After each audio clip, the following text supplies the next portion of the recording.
اعوذ باللہ من الشیطان الرجیم بسم اللہ الرحمن الرحیم۔ محترم سامعین السلام علیکم ورحمۃ اللہ وبرکاتہ۔ میں آپ کو اپنے چینل اقصیٰ اسلامک ایجوکیشن میں خوش آمدید کہتی ہوں اور دعا کرتی ہوں اللہ تعالیٰ آپ سب کو خوش رکھے، آباد رکھے اور آپ پر اپنی ہزار رحمتیں بارش کی طرح برسائے۔ سامعین، ربیع کے معنی ہے موسم بہار کے۔ موسم بہار سارے موسموں میں سے افضل ترین موسم ہے۔ اللہ تعالیٰ نے جس مہینے اپنے پیارے محبوب حضرت محمد صلی اللہ علیہ وآلہ وسلم کو پیدا کیا، اس موسم کا نام ہی موسم بہار رکھ دیا، اس مہینے کا نام ہی ربیع الاول رکھ دیا۔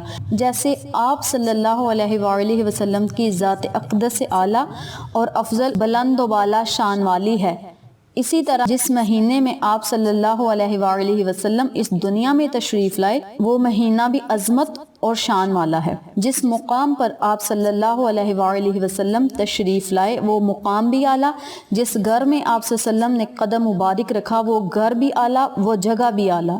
جس مقام پر آپ صلی اللہ علیہ وآلہ وسلم نے نماز پڑھی وہ مقام بھی اعلیٰ اور مقدس ہے، اور اس کی عظمت ہمارے دلوں میں ہمیشہ بلند ہے۔ جب بندہ چاند دیکھتا ہے عید الفطر کے مہینے کا، عید الاضحیٰ کے مہینے کا یا ربیع الاول کے مہینے کا، تو دل کے اندر، جسم کے اندر ایک خوشی کی لہر دوڑتی ہے اور اتنا زبردست خوشی کا اظہار کرتا ہے کہ اس مہینے ہمارے آقا علیہ الصلوۃ والسلام جو سارے نبیوں کے سردار ہیں، سارے انسانوں کے سردار ہیں، ساری کائنات کے سردار ہیں، ہمارے آقا علیہ الصلوۃ والسلام فرشتوں کے بھی سردار ہیں۔ بندہ جب اس چاند کو دیکھتا ہے تو بے حد خوش ہوتا ہے، اور بندے کے اس خوش ہونے پر ہی اللہ بندے پر راضی ہوتا ہے۔ آقا علیہ الصلوۃ والسلام کی جتنی بھی تعریف کی جائے کم ہے۔ آقا علیہ الصلوۃ والسلام کی تعریف کرتے کرتے ہماری زبانیں تھک جائیں گی مگر ان کی تعریف ختم نہیں ہوگی۔ اگر سارے سمندر کے پانی کو اکٹھا کر کے سیاہی بنا کے آپ صلی اللہ علیہ وآلہ وسلم کی تعریف لکھی جائے تو سارے سمندر کی سیاہی ختم ہو سکتی ہے مگر آپ صلی اللہ علیہ وآلہ وسلم کی تعریف ختم نہیں ہو سکتی۔ آپ صلی اللہ علیہ وآلہ وسلم کی تعریف ہم لفظوں میں بیان ہی نہیں کر سکتے۔ حسن یوسف کو دیکھ کر وہاں کٹی تھی انگلیاں، حسن یوسف کو دیکھ کر وہاں کٹی تھی انگلیاں، خود چاند کٹ گیا یہاں انگلی سرکار کی دیکھ کر۔ سامعین، آج میں آپ کے ساتھ یکم ربیع الاول کا وظیفہ شیئر کرنے جا رہی ہوں۔ یہ عمل بہت مجرب اور پاورفل ہے۔ اس عمل کے، اس وظیفے کے بہت سے فوائد و برکات ہیں۔ یہ وظیفہ ان لوگوں کے لیے ہے جو چاہتے ہیں رزق اور دولت ان کے پاس کثیر تعداد میں آئے، کبھی بھی رزق ان کے گھر سے ختم نہ ہو، کبھی بھی دولت ختم نہ ہو، کبھی وہ کسی کے محتاج نہ ہوں سوائے اللہ کے، تو وہ لوگ اس وظیفے کو ضرور کریں، انشاءاللہ فائدہ ضرور ہوگا۔ اس وظیفے کے کرنے سے رزق کی تنگی دور ہوگی، دولت کثیر تعداد میں آئے گی اور کبھی گھر میں غربت نہیں آئے گی اور تمام بیماریوں سے، تمام تکلیفوں سے آپ دور رہیں گے۔ تو چلیں اب ہم اپنے وظیفے کی طرف چلتے ہیں۔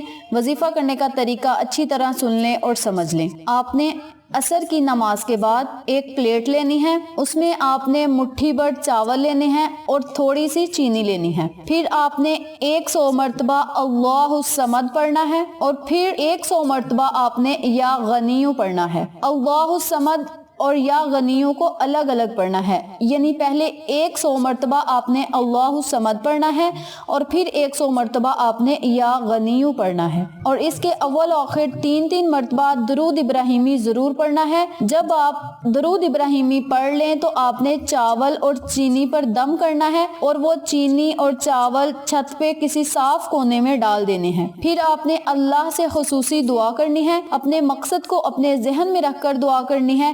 انشاءاللہ اللہ آپ کی ہر دعا کو ضرور قبول فرمائے گا، آپ کی ہر نیک دلی خواہش، نیک دلی حاجات کو ضرور پورا کرے گا اور آپ پر اپنی رحمت کی بارش ہمیشہ برسائے گا۔ آپ کے مال و دولت میں بھی اضافہ ہوگا اور کاروبار میں خیر و برکت ہوگی انشاءاللہ۔ تو آپ یہ عمل یکم ربیع الاول کو ضرور کریں۔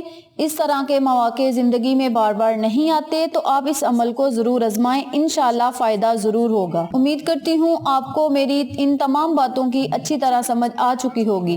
اللہ سے دعا ہے اللہ یہ وظیفہ مجھے اور آپ تمام سامعین کو کرنے اور دوسروں کے ساتھ صدقہ جاریہ سمجھ کر شیئر کرنے کی توفیق دے، آمین۔ اگر آپ کو ہماری ویڈیو پسند آئے تو اسے لائک کریں، شیئر کریں، ہمارے چینل کو سبسکرائب کریں اور ساتھ والے بیل آئیکن بٹن کو ضرور دبا دیں تاکہ میری ہر نئی آنے والی ویڈیو کی اپڈیٹ آپ تک آسانی سے پہنچ سکے۔ پھر کسی نئے وظیفے کے ساتھ آپ کی خدمت میں حاضر ہوں گے، تب تک کے لیے اجازت دیں۔ السلام علیکم ورحمۃ اللہ وبرکاتہ۔